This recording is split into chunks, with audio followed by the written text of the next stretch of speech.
یہ مسئلہ چونکہ تقریباً آپ میں سے بہت سے بھائی جانتے ہیں، اس لیے میں زیادہ تفصیل میں نہیں جانا چاہتا، لیکن یہاں سے جو ہے مطلب سنت کا جو مفہوم ہم نے بتایا کہ سنت سے مراد نبی اکرم صلی اللہ علیہ وسلم کا طریقہ اور نبی کے صحابہ کا طریقہ، وہ بنیاد جو ہے مطلب ہمیں سمجھ میں آتی ہے کیوں صحابہ کا طریقہ کہا گیا۔ یہ قرآن و سنت سے ہٹ کر کوئی تیسری چیز نہیں ہے، بلکہ قرآن و سنت ہی کی ترجمانی ہے، اور قرآن و سنت کا جو صحیح مفہوم متعین کرنا ہے اس کے لیے ضروری ہے۔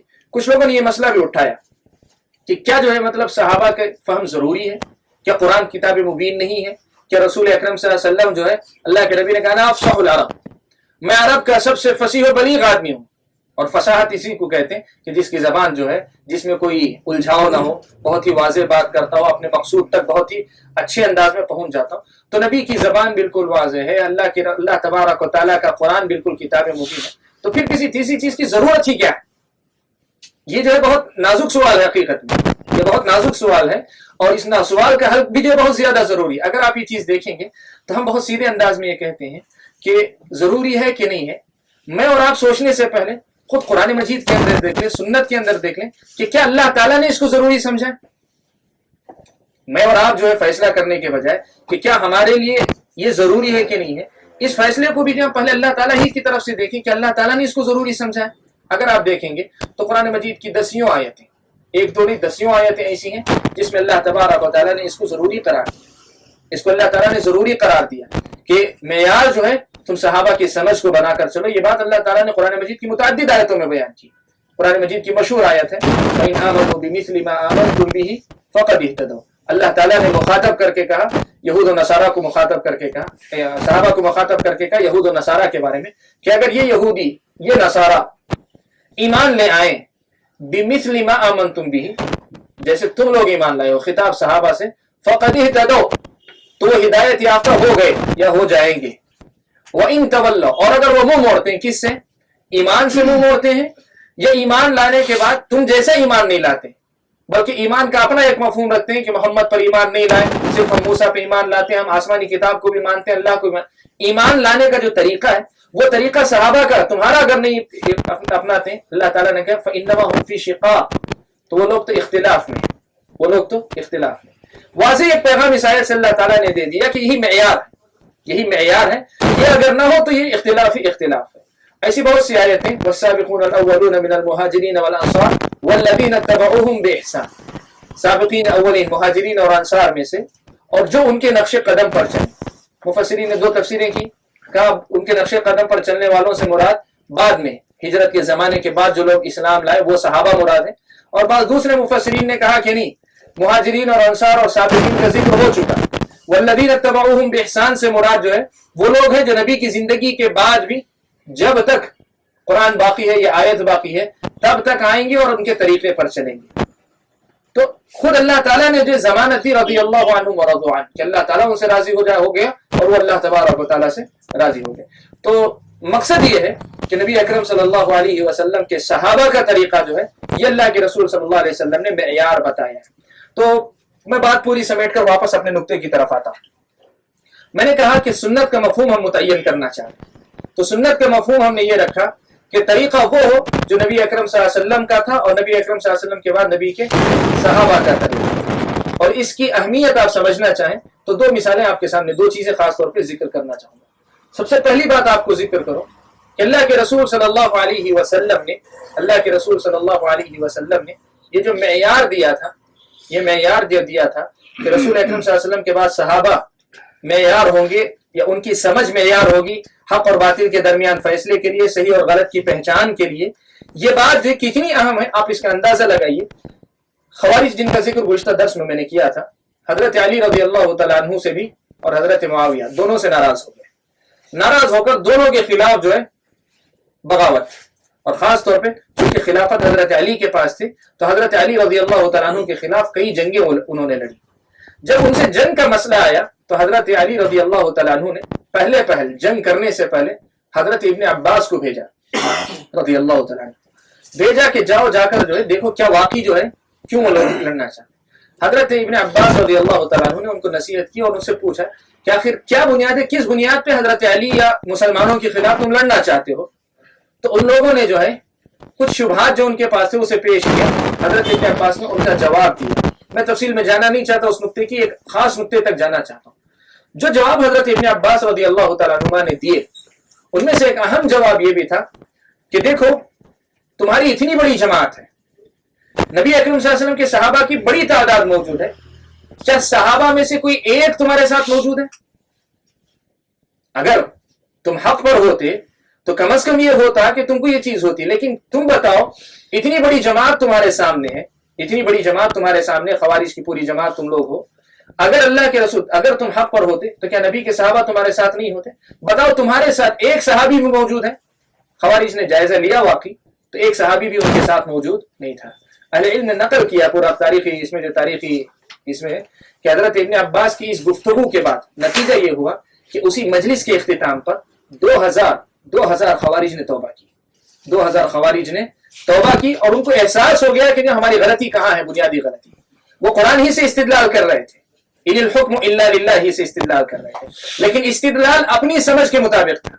اور حضرت ابن عباس رضی اللہ تعالیٰ عنہ نے ان سے جب بحث کی تو بحث اس وقت پر کی کہ تم نے جو معنی سمجھا ہے، اگر وہ معنی صحابہ نے سمجھا ہوتا تو صحابہ تمہارے ساتھ ہوتا، صحابہ نے جب نہیں سمجھا تو وہ تمہارے ساتھ نہیں ہے. اس کا مطلب تم گمراہی پر ہی ہو سکتے ہو، تم جو ہے نیکی کی راہ پر نہیں ہو سکتے. اور یہ چیز ان کی سمجھ میں آئی. 2000 خوارج بہت بڑی جماعت تھی، تو اس میں سے 2000 کے قریب جو تعداد تھی خوارج کی، وہ جماعت جو توبہ کر کے واپس. معلوم کیا ہوا کہ خود صحابہ کا یہ طریقہ ہے، خود صحابہ کا یہ طریقہ رہا ہے کہ صحابہ جو ہے اس قسم کے مسائل میں امت کے اندر جو بڑے بڑے مسائل اٹھے ان کے اندر معیار جو بناتے تھے، جب ہو جاتا کسی آیت کی تشریح میں، کسی حدیث کے مفہوم کے متعین کرنے میں اختلاف، تو اس کو جو ہے تلاش کیا کرتے تھے. تو یہ جو چیز ہے معیار کی جو بات میں کر رہا ہوں، اور یہ جو میں نے کہا کہ سنت سے مراد یہی ہے، وہ یہاں سے جو ہے مطلب سمجھ میں آتی ہے. ایک اور نقطہ بھی آپ کے سامنے واضح کر دوں کہ جب میں نے یہ بات کہی کہ اللہ کے رسول صلی اللہ علیہ وسلم کی سنت اور صحابہ کا طریقہ، نبی کا طریقہ اور نبی کے صحابہ کا طریقہ، تو یہاں ایک مسئلہ اور کھڑا ہوتا ہے. وہ مسئلہ کیا ہے؟ بہت سے بھائی جو ہے مطلب یہ سمجھتے ہیں کہ جب ہم بات کرتے ہیں سنت کی، یا اسی نام سے سلفیت کی، یا اسی نام سے جو ہے مطلب اہل حدیث ہونے کی، یا اسی نام سے اثری ہونے کی، یا اسی نام سے نام کوئی بھی رکھیں، تو یہاں ایک مسئلہ کھڑا ہوتا ہے، اور مسئلہ جو ہے بڑا اہم ہے، اس کو جو ہے میں سامنے جو لانا چاہ رہا ہوں. اصل وہ مسئلہ یہ ہے کہ اللہ کے رسول صلی اللہ علیہ وسلم نے اختلاف سے منع کیا ہے. اللہ کے رسول صلی اللہ علیہ وسلم نے اختلاف سے منع کیا ہے، اور اللہ کے رسول صلی اللہ علیہ وسلم نے جب اختلاف سے منع کیا ہے تو کسی بھی نام سے ایک گروہ بنا لینا، ایک گروپ بنا لینا، یہ اختلاف میں مبتلا ہونا ہے. اس لیے اپنے آپ کو کوئی نام دے کر، کوئی پہچان دے کر اس طرح الگ ہونا جو ہے، یہ کہتے ہیں کہ یہ خود بھی ایک بدعت ہے، یہ سنت نہیں ہے. سنت کیا ہے؟ سنت یہ ہے کہ اپنا کوئی نام نہ رکھو، مسلمان کے نام پہ تم رہو.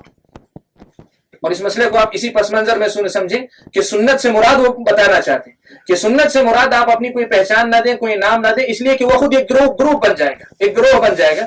اس لیے اسلام کے عام نام سے آپ جئیں، وہی آپ کے لیے جو ہے کافی ہے. یہ ایک مسئلہ ہے. تو اس مسئلے کو آپ سمجھیں. سب سے پہلی بات آپ سمجھیں، دیکھیے سوال یہ پیدا ہوتا ہے، کیا سنت یا سنت پر چلنے والے اہل السنہ، اہل سنت جن کو کہتے ہیں اہل السنہ، کیا یہ گروہ ہیں؟ یہ گروہ ہیں، یہ گروپ ہیں کہ نہیں ہے؟ اس مسئلے کو آپ سمجھیں. ایک ہے اللہ کے رسول صلی اللہ علیہ وسلم نے گروپ بنانے سے، جماعت بنا کر الگ ہونے، مسلمانوں کی جماعت سے الگ ہونے اور اختلاف کر کے اپنا یہ گروپ بنانے سے منع کیا.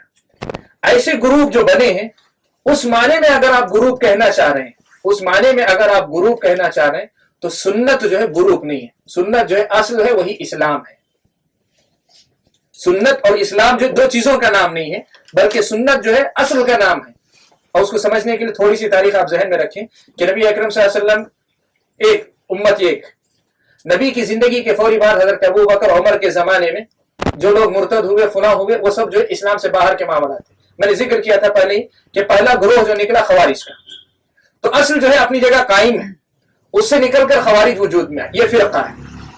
لیکن اس فرقے کے مقابلے میں آپ اصل کو فرقہ نہیں بول سکتے. آپ اس نقطے کو سمجھیں. آپ خوارج جب نکلے، خوارج جو ہے یہ فرقہ ہے، لیکن جس سے نکلے وہ فرقہ نہیں ہے، وہ اپنی اصل پر قائم ہے. پھر اس میں سے جو شیعہ نکلے، شیعہ جو نکلے وہ فرقہ ہے، جو اصل ہے وہ اپنی جگہ پہ قائم، وہ فرقہ نہیں. سمجھ رہے ہیں نا آپ؟ تو سنت ہم نے جو کہا وہ طریقہ ہے جس پر نبی اکرم صلی اللہ علیہ وسلم اور نبی کے بعد نبی کے صحابہ باقی تھے. نبی اور نبی کے صحابہ جس پر باقی تھے. یہ بات آپ ذہن میں رکھیں کہ یہ جو ہے یہ چھوٹے سے چھوٹی تعداد میں ہو سکتا ہے. ابتدائی زمانے میں یہ تھا کہ مسلمانوں کی جو اصل جماعت تھی وہ بڑی تھی، فرقے جو تھے وہ چھوٹے چھوٹے ہوا کرتے تھے. لیکن جب اختلاف اور انتشار بڑھتا گیا تو وہ صورت بھی آئی اور ہے اس وقت صورت کہ اللہ کے رسول صلی اللہ علیہ وسلم کے زمانے کے بعد وَسَيَعُودُ كَمَا بَدَأَ الْإِسْلَامُ غَرِيبًا وَسَيَعُودُ كَمَا بَدَأَ، پھر سے اجنبی ہو جائے گا والی جو بات ہے وہ آج ہی وہ زمانہ موجود ہے کہ تعداد میں وہ گھٹ جائیں گے، لیکن تعداد میں گھٹنے کی وجہ سے وہ یہ حیثیت نہیں ہو جائے گی کہ وہ اصل نہیں ہے. کسی اور کی تعداد بہت ہو گئی تو وہ سنت ہو گیا، ایسا نہیں. وہ اصل ہے، اپنی جگہ پہ قائم ہے. اس مسئلے کو اچھی طرح آپ سمجھیں. جتنے بھی فرقے ہیں، جتنے بھی گروہ ہیں، سب ہیں وہ فرقے ہیں. یہ جو ہے مطلب فرقہ نہیں، یہ اصل ہے، یہ اسلام پہ باقی. اسی لیے اہل علم نے کئی ایک علماء نے جو مطلب اس نقطے پہ گفتگو کرتے ہوئے کہا کہ اہل سنت کی جب بات آتی ہے، اہل سنت کی جب بات آتی ہے تو یہ گروہ نہیں ہے، یہ اصل دین ہے، یہ اصل دین ہے. ہاں اگر اس میں کوئی غلطی کرتا ہے تو مسئلے کی غلطی کی وضاحت کرے، اور وہ غلطی کرنے والا اس مسئلے میں اہل سنت میں سے نہیں. فرض کریں میں جو ہے سنت کو بیان کروں، اگر کوئی مسئلہ میں غلطی کر رہا ہوں سمجھنے سمجھانے میں تو اس مسئلے میں میں اہل سنت سے نکل جاؤں گا. لیکن وہ جو مسئلہ ہے جو سنت اہل سنت جو ہے وہ تو جو سنت اصل اسلام ہے اور یہ تو باقی رہے گی. اور اس سلسلے میں یہ بات میں نے جو کہی کہ وہ وقت بھی ہوگا کہ جب اصل سنت جو ہے اصل اسلام وہ کم سے کم ہوتا جائے گا. اس کا اندازہ اس بات سے لگائے حضرت عبداللہ ابن مسعود رضی اللہ تعالیٰ عنہ کا ایک مشہور اثر ہے. حضرت عبداللہ ابن مسعود کا مشہور اثر ہے، کہتے ہیں کہ الجماعت ما وافق الحق وان كنت وحدك. جماعت، یا جس کو ہم نے ابھی صحابہ کہا یا سنت صحابہ کا طریقہ کہا یا جسے ہم نے سنت کہا، کہ جماعت وہ ہے جو حق کی موافقت میں ہو، اگرچہ وہ موافقت کرنے وان كنت وحدك، اگرچہ تم اکیلے کیوں ہو. یعنی یہ تک ممکن ہے تصور کرنے کے لیے آپ کہ وہ کرنے والا اکیلا رہ جائے، سنت پر چلنے والا اکیلا رہ جائے، یہ ممکن ہے. اکثریت اور اغلبیت کو یا جو ہے یہ دیکھ کر اس کو فرقہ نہیں کہا جا سکتا. تو جو لوگ یہ سمجھتے ہیں کہ یہ خود بھی ایک گروپ ہے، یہ گروہ ہے، وہ ان کی غلط فہمی. ہاں البتہ حدیث میں جو لفظ استعمال کیا گیا ہے کہ امت جو ہے امت 73 فرقوں میں بٹے گی، 73 گروہوں میں بٹے گی، تو 72 جہنمی جانے کے بعد 73واں جو وہ خود بھی ایک فرقہ ہی ہے. وہ فرقہ کس معنی میں ہے؟ لغوی معنی میں ہے، جماعت کے معنی میں. امت جو ہے 73 جماعتوں میں بٹے گی، اس میں سے ایک جماعت. تو یہاں اس بات کو اچھی طریقے سے سمجھیں کہ فرقے کا جو معنی ہے اگر لغت کے معنی میں لینا چاہ رہے ہیں ایک جماعت کے معنی میں، تو آپ اہل سنت کو جو ہے مطلب ایک فرقہ کہہ سکتے ہیں اس معنی میں کہ ایک جماعت ہے. اور جماعت سے مراد وہ جماعت جو الا واحدہ کہہ کر اللہ کے نبی صلی اللہ علیہ وسلم نے بیان فرمائی، ایک.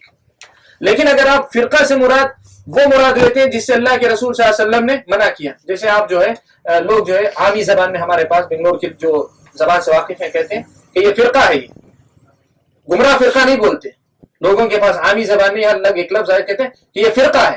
یعنی ان کے پاس مطلب ہی ہے، فرقہ کا مطلب یہ اصل اسلام کو چھوڑ کر ہٹے ہوئے لوگ ہیں. اس معنی میں اہل السنہ کو یا السنت کو یا جو ہے الجماعہ جو ہے ان کو آپ فرقہ نہیں کہہ سکتے. یہ بڑا ہی نازک مسئلہ اور بڑا اہم مسئلہ ہے، اس کو جو میں نے واضح کرنا چاہا.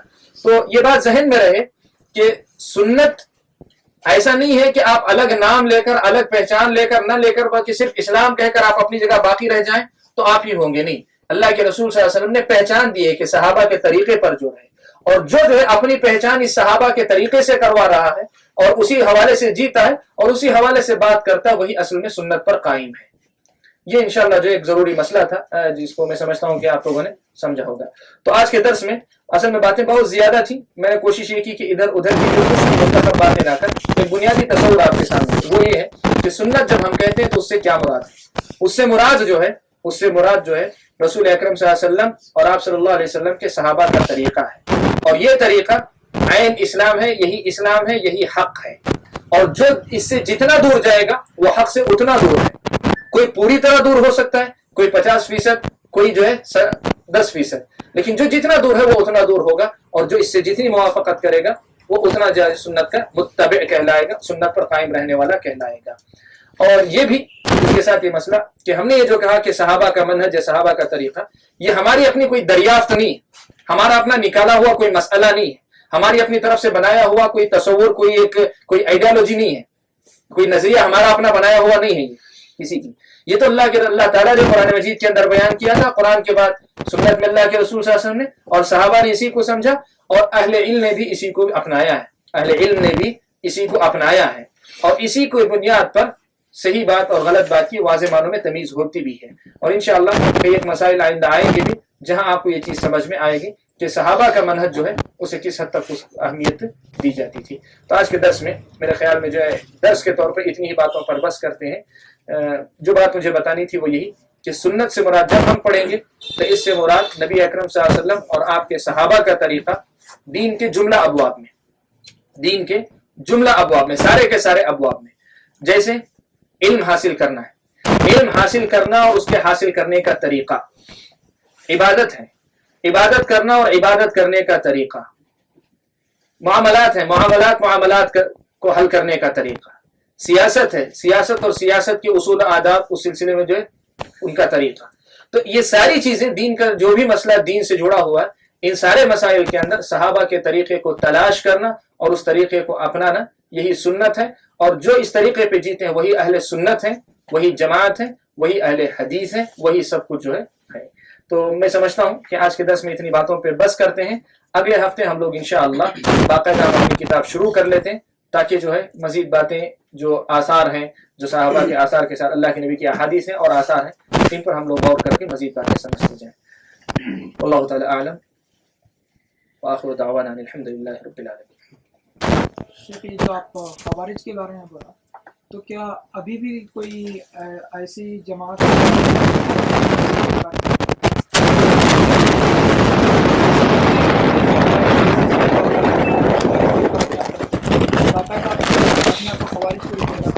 سوال کر رہے ہیں کہ کیا ابھی بھی کوئی ایسی جماعت موجود ہے جو خوارج اپنے آپ کو کہتے ہیں یا خوارج میں ان کا شمار ہو سکتا ہے یا نہیں؟ دیکھیے میں جہاں تک میں نے دیکھا، میں نے سنا، میں نے پڑھا ہے، میں جو جانتا ہوں خوارج جو ہے نام سے بھی موجود ہیں اور بہت سے نام کے بغیر کام سے موجود ہیں. بہت سے نام کے ساتھ ہیں اور جو نام کے بغیر کام سے بھی موجود ہیں. نام سے جو موجود ہیں عبادی جن کو کہتے ہیں، عبادی جن کو کہتے ہیں. خوارج کے جو ہے فرقے تین مشہور فرقے ہوئے، ان میں سے دو فرقے جو ختم ہو گئے، ایک فرقہ آج تک باقی ہے، عبادی کہہ رہے تھے، عبادیہ عمان میں انہی کی سلطنت حکومت آج بھی انہی کی ہے.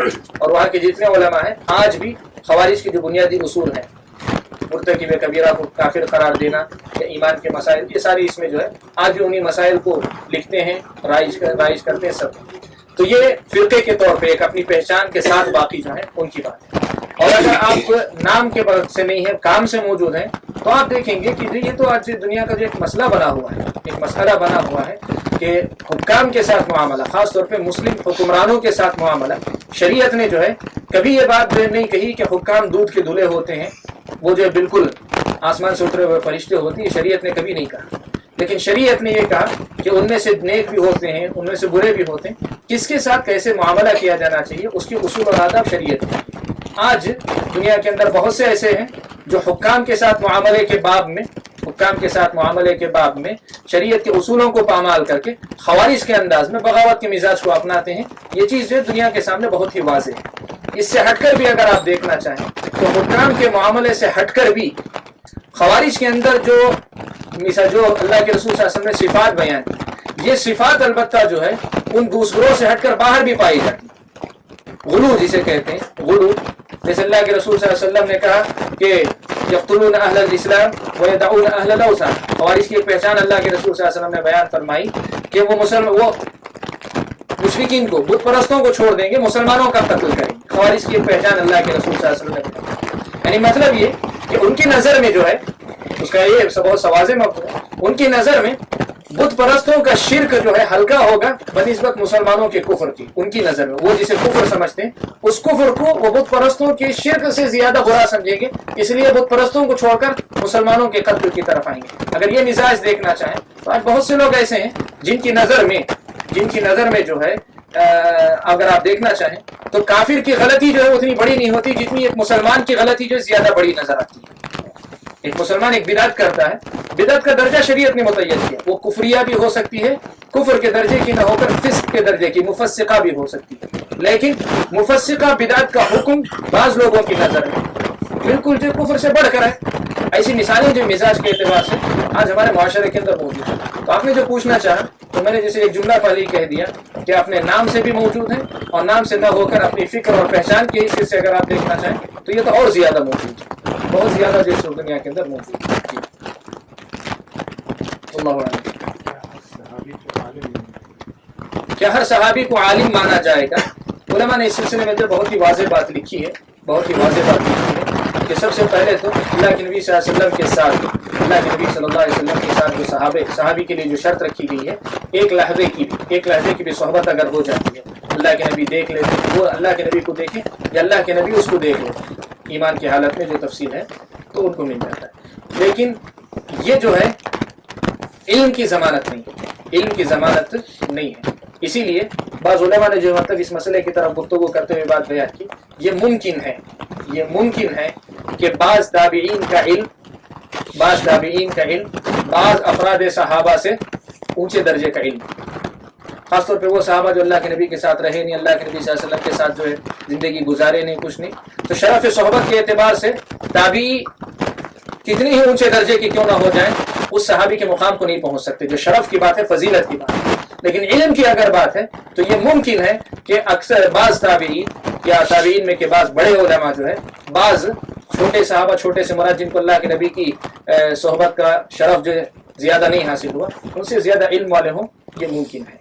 ہم جب بات کرتے ہیں صحابہ کے منہج کی تو لوگ کیا کرتے ہیں، بات نہیں سمجھتے. ہم بات کرتے ہیں جیسے جو ہے ابو بکر ہیں، عمر ہیں، عثمان ہیں، اور ان جیسے جو اساتین ہیں جن کے اقوال اور افعال پر جو ہے ایک طرح سے دین کی ترجمانی کا دار و مدار ایک طرح سے ان کی بات کرتے ہیں، تو لوگ یہ سمجھتے ہیں کہ ہم یہ کہنا چاہتے ہیں کہ ایک جو وہ صحابی ہیں ان کا علم اور جو ہے ابو بکر کا علم دونوں ایک درجے کے. ہم نے کبھی یہ جو ہے مراد نہیں.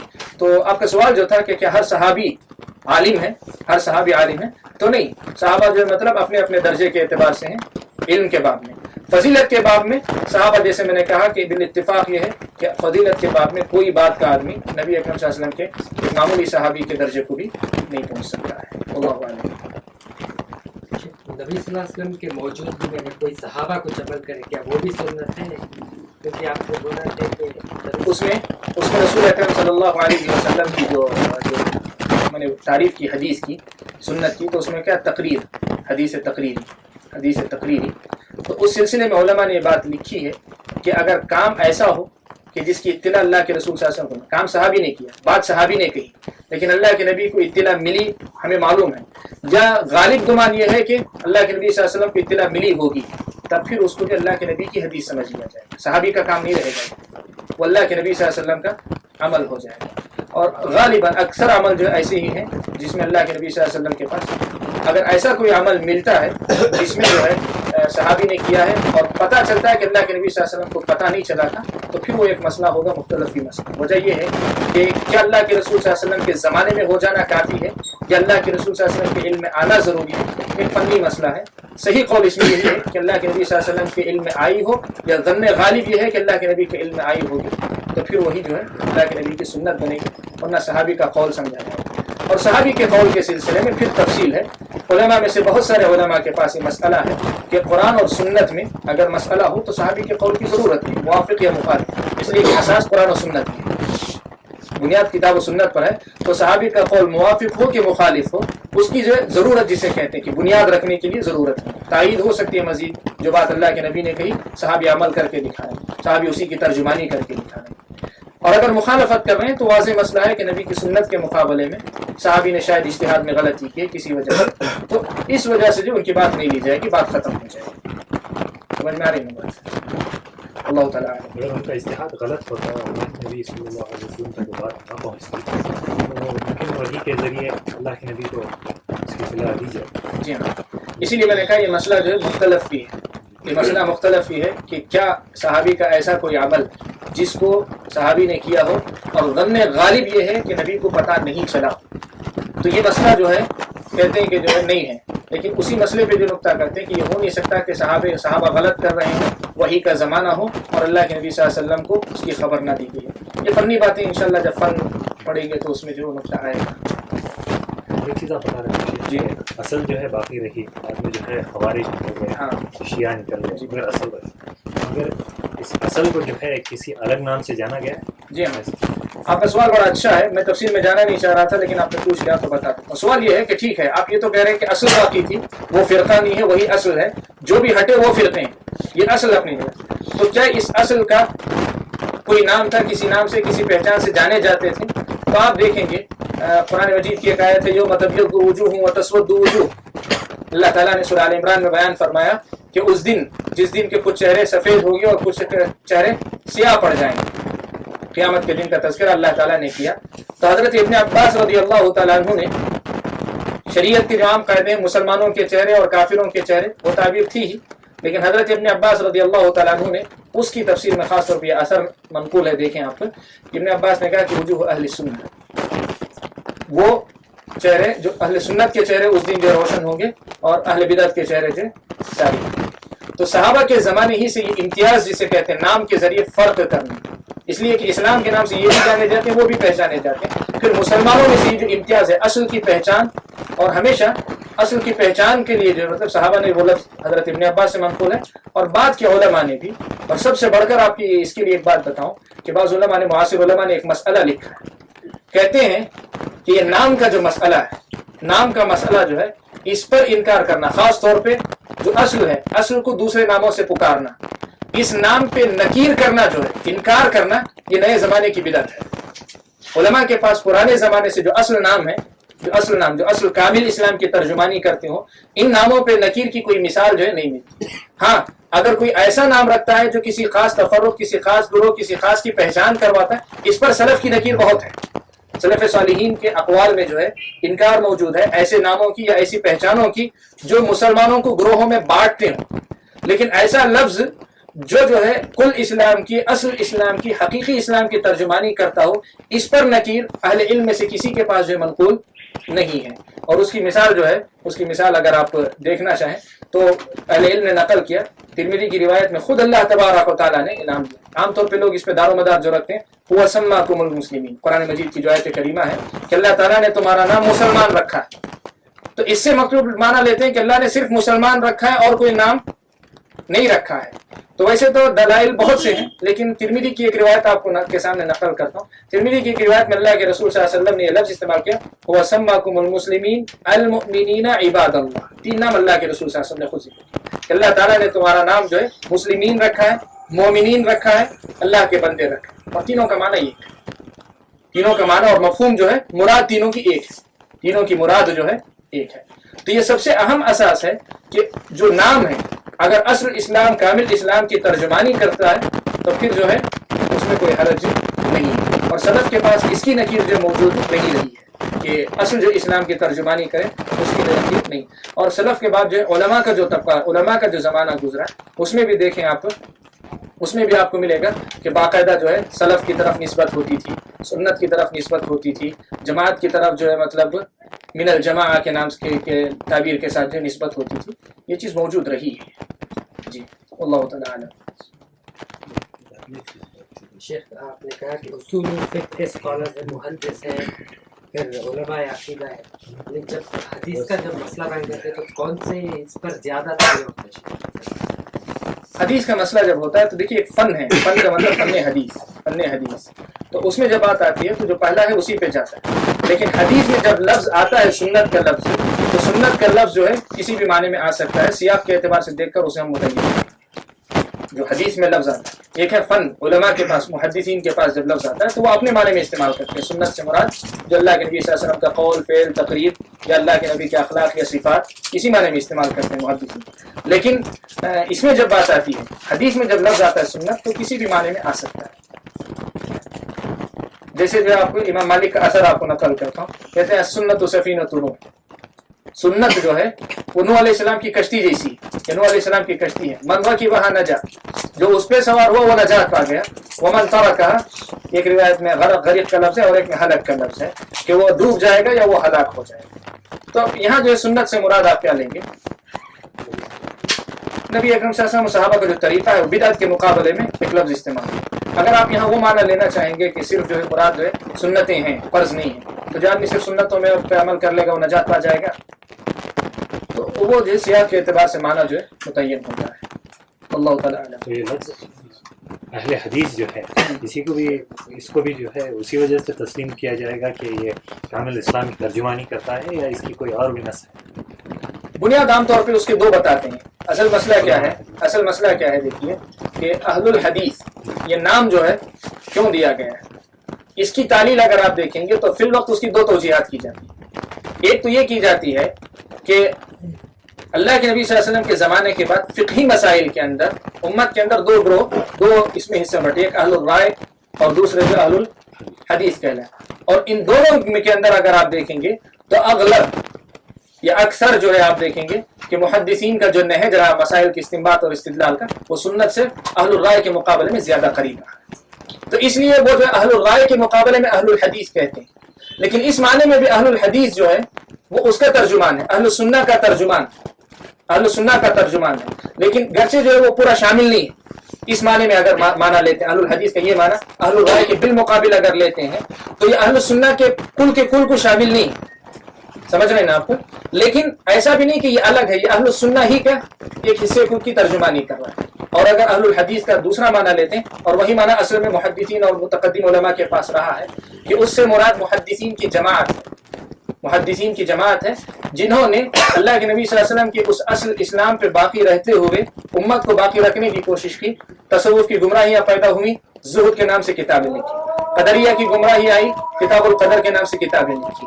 ایسی اصل جو سنت یہ اسلام تھا اسی سے ہٹ کر رکھا گیا، تو شیعہ اور سنی ہوتے ہیں، یہ سنی اصل ہے یا پھر صرف نام پہ؟ شیعہ کے بالمقابل جو ہے، اس لیے کہ سنت شیعہ جو ہے اس سے ہٹے ہوئے ہیں، تو اس حساب سے جو اصل کا حصہ ہے۔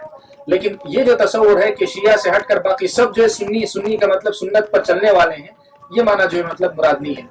اسی لیے بعض علماء نے نقل کیا ہے، آپ جانتے ہیں کہ پتہ نہیں شمس الدین افغانی ہو کے مشہور معاصر عالم گزرے ہیں، انتقال کر گئے، انہوں نے اس مسئلے کو بڑی اچھی طریقے سے واضح کیا، نقل کیا متقدم علماء سے نقل کر کے کہ اہل سنت جب کہتے ہیں تو اس کے دو اطلاق ہیں۔ ایک اہل سنت شیعہ کے بالمقابل استعمال ہوتا ہے، اس میں سب داخل ہو جاتے ہیں، بعض بدعتی فرقے بھی جو شیعہ نہیں ہیں لیکن شیعہ سے ہٹ کر ہیں تو وہ بھی اہل سنت کے عام مفہوم میں داخل ہو جاتی ہے، اور ایک اہل سنت کا خاص مفہوم ہے، اور وہ مفہوم ہے وہی جو اب تک ہم سمجھتے ہیں۔ اس مفہوم میں اگر دیکھیں گے تو شیعہ بھی نہیں داخل ہوں گے، اور ادھر سے بھی خوارج اور یہ سارے جتنے ہیں اشاعرہ ماتریدیہ وغیرہ، یہ سارے کے سارے اس سے نکلتے چلے جائیں گے۔ اہل سنت سے مراد حقیقی اسلام کے ترجمان باقی رہیں گے۔ اہل سنہ میں بھی بہت یہ لینا نام مسلمین جماعت کے غربا حدیث یہ کیا؟ اس سوال کے جواب کے لیے آپ مہمان ہیں میرا وقت ہو گیا، اصل میں 8 بج گئے ہیں۔ اس سوال کا جواب میں اگلے ہفتے ضرور دینا چاہوں گا۔